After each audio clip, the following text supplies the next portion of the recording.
I want to ask you one other thing. We talked about, does crime pay? Yeah, crime pays. We talked about how it pays everybody but the person that did the crime. It pays the police officers. It pays the judges. It pays the lawyers. It pays the public defenders. It pays the clerks that keep the papers. It pays the people that keep you locked up. And the only person that doesn't get paid is who? Is the person that does the crime. And that's something that you would like for other young people to know after having that conversation? Yes, sir. Because never looked at it that way. Not at all. We were always talking about how we want the crime to stop, and then after talking to you, we saw how you said crime won't stop. They won't stop the crime because it pays all those people, but they would just. Campbell, why did you pick Earl Campbell over Walter Payton? But that's a personal thing, you know. Then, who was the toughest athlete that you had to face? From Mount Carmel, who was the toughest? It's like on the football field, I had to face somebody like Joey Abrams. He was the big guy on my block, or Joey Weaver, Steve Love. Who was the toughest athlete that you had to face? This year, I would probably say Ryan Williams of. Why? This guy was just a hard-nosed kid. He was getting recruited by all these different schools. Wow. He was the guy that would hit you in the mouth and then hit you in the mouth again. He's a great player. I'm honored that I got to play against him. He goes to Mount Carmel. Is that on the south side of Chicago? That's at 63rd and right on Stony Island, I believe. Maybe y'all face each other in college, yeah? Maybe. Why did you pick your favorite running back, Earl Campbell, which Earl Campbell was well-deserved and was a great running back over Walter Payton? I'm just curious. Well, honestly, I think he's a strong running back. He's the kind of running back that I kind of want to be like, because he wasn't afraid to hit you, but he'll also make the moves that he needed to get in the open field. Sound like Rolling Hopper. Okay, but go ahead. Okay, that's interesting. Okay, go ahead on the minute. I thought Walter Payton was that way too. Kind of a little biased. No, I can understand that. When I was in high school, the back that I respected the most was a young man whose whole career was once destroyed, and we talked about that, you and I. But when you go to college, your purpose in going to college should be to do what? Get the piece of paper, your degree, and to play football. Right, and don't get sidetracked. Right. Because you can do all those things the rest of your life when you get out of there. Because I told you about my experience when I was in the black movement when I was in college, and the young man I was about to mention to you was a young man named Donald Spive that went to the University of Illinois. He had been one of the greatest pro athletes in the world, but he was also at the University of Illinois active in the black movement, and under Coach Valek, he ended up not being able to play because they wouldn't cut off their naturals and etc. in those days. You see guys with hair all down their backs nowadays, all right? And I wouldn't cut off my mustache, all right? And that's why I told you, your whole purpose in going to school is to make sure you get a piece of paper.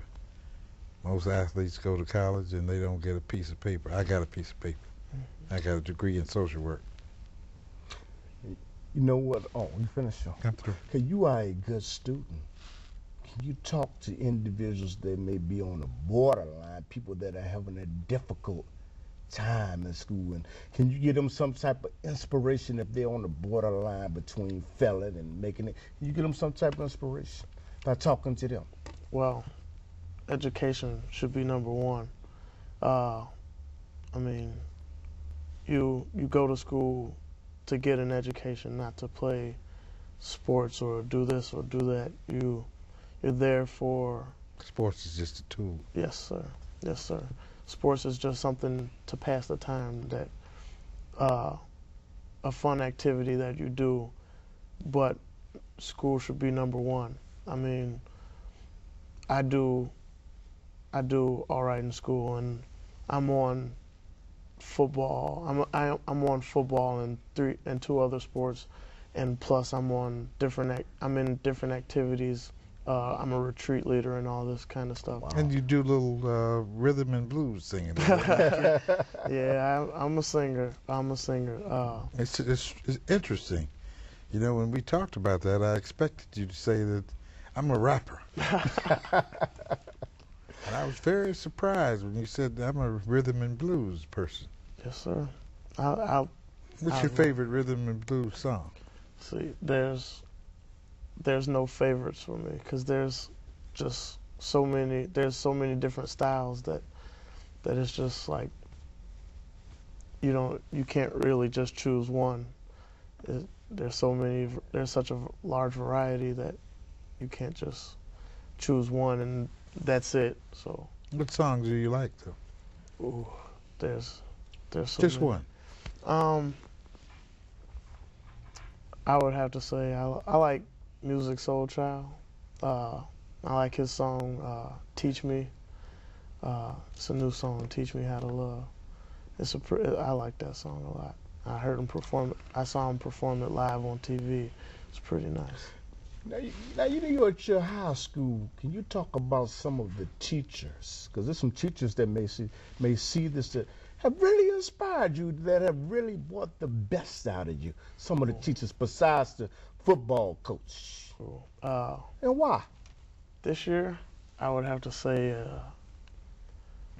there's two teachers that brings out the best in me. There's my environmental science teacher. Wow.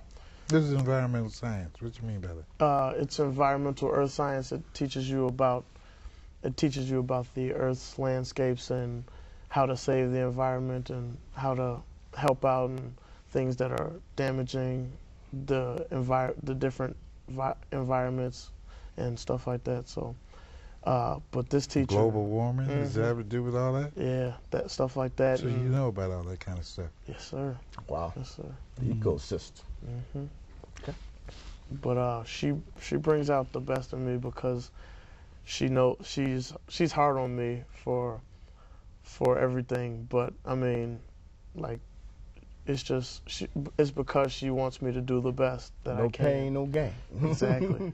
She told me herself that she only wants the best for me. She says I'm an amazing student, but she knows I have more.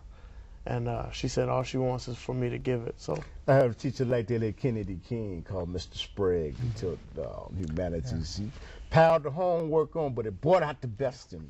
I had one myself. I think she retired recently. Great teacher. Miss Oatman. She taught chemistry. Mm-hmm. It was very interesting. At that time, they said that I couldn't take those kind of courses, so I outfoxed them. I went to summer school and took algebra and biology. So when I came back and went to another school, didn't go to Crane. Wow. Went to Wales and registered to take that. They didn't know I wasn't supposed to take it. So when I came back, they had to take me out of general science and put me in chemistry because I had passed biology with a B and a C. Wow. And then I ended up, because of Miss Oatman, she was one of the motivators.